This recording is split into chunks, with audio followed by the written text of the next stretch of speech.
Let's return very much to our main story. The news that the young economic reformer Mohammed bin Salman has become the crown prince, the new crown prince in Saudi Arabia. Let's talk about this for the next few minutes. I'm joined by Fatima Baeshen, who's the director of the Arabia Foundation in Washington. Also here in the studio is BBC Arabic's Hanan Rezik.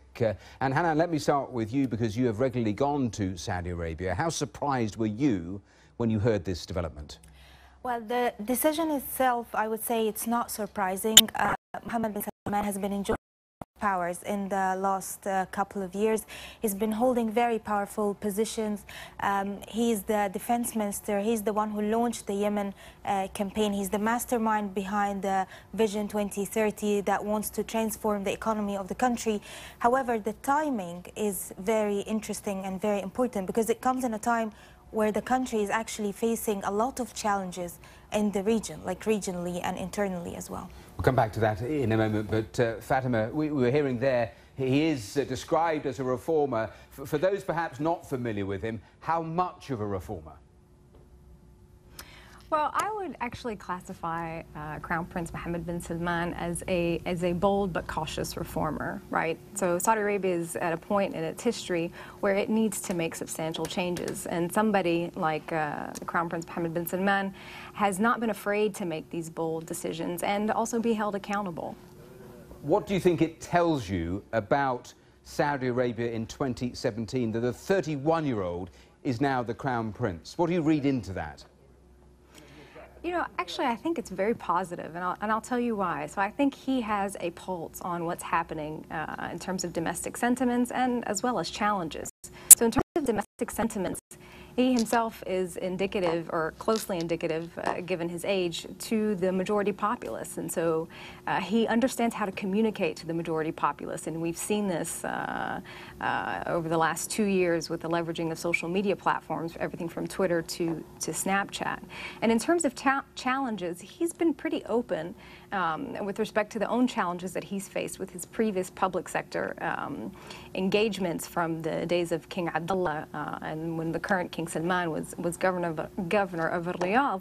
And you can tell that he has this sense of wanting to reform kind of bureaucratic cracks in the system has been percolating for a few years within him. And so he's just seizing the opportunity to do that. Yes, it said there is a new accountability with all of those economic reforms that push to 2030. Hanan, here, that's the economic side. Socially, in terms of your visits to Saudi Arabia, that other area, social change, what is the speed of that now, and what is his role in that? You know what, Matthew, if you go to Saudi Arabia today, you will see it is changing.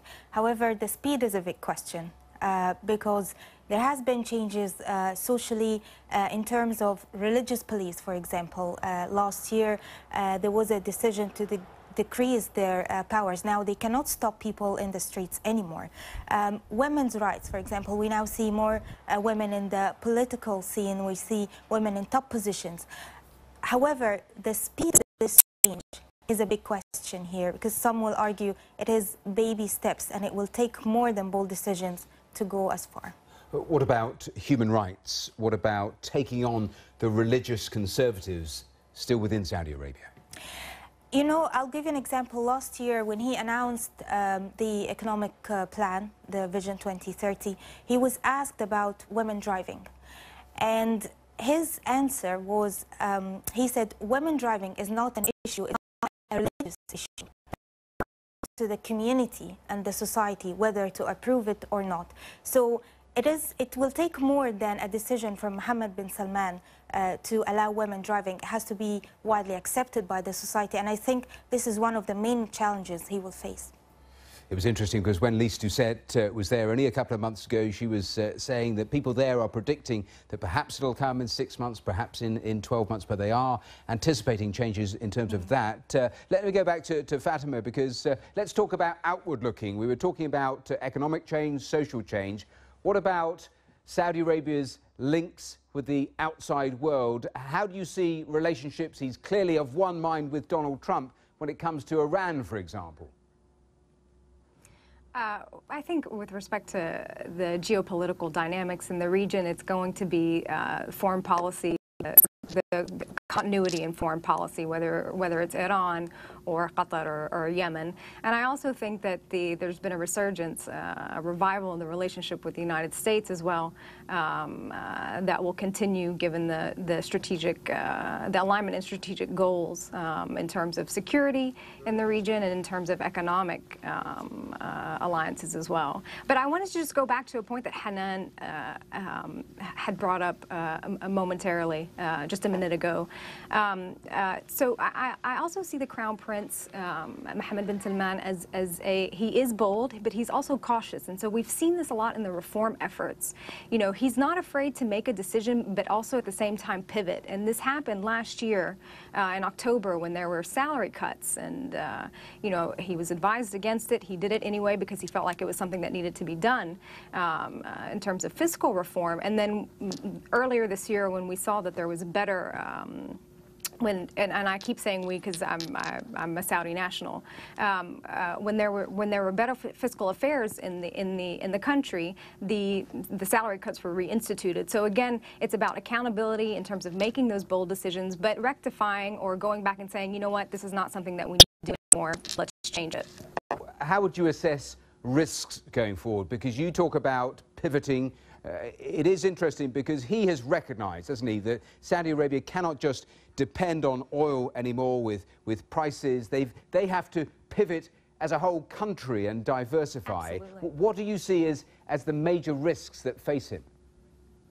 Well, I think when Vision 2030 was announced, people, the business community and the global investor community took a let's wait and see approach. And as a subtext to let's wait and see approach, there were questions around continuity in terms of political stability, given the linear succession line, right, passing from brother to brother. So Vision 2030 obviously is a long-term strategic economic aim. So people were wondering what would happen if, given the political dynamics, if things shifted. And so I think this move with making Mohammed bin Salman the Crown Prince is a signal to the domestic business community as well as international investors that Saudi Arabia is becoming more stable for the long term in an effort to boost investor confidence. As you know, Vision 2030 is a domestic economic diversification reform strategy, but it relies significantly on private sector engagement, both domestically and foreign direct investments from abroad. Just briefly, Hanan, and finally, I mean, it's difficult to judge this because, I mean, this was simply a decree from the king, but in terms of any sort of public support for this move, a 31-year-old with 2/3 of the population, so young there in Saudi Arabia? The young people, especially on social media, are very hopeful because he's someone as young as 31, and they're hoping he will create more jobs for the unemployed, and they're hoping for a change. It is definitely a side of a change. But some other critics will say, like, with the young age, it comes like a lack of experience in some parts. So, like, that's a question I think remains to be seen in the near future. Well, there we have to leave it. Thanks both of you for your time discussing the implications of this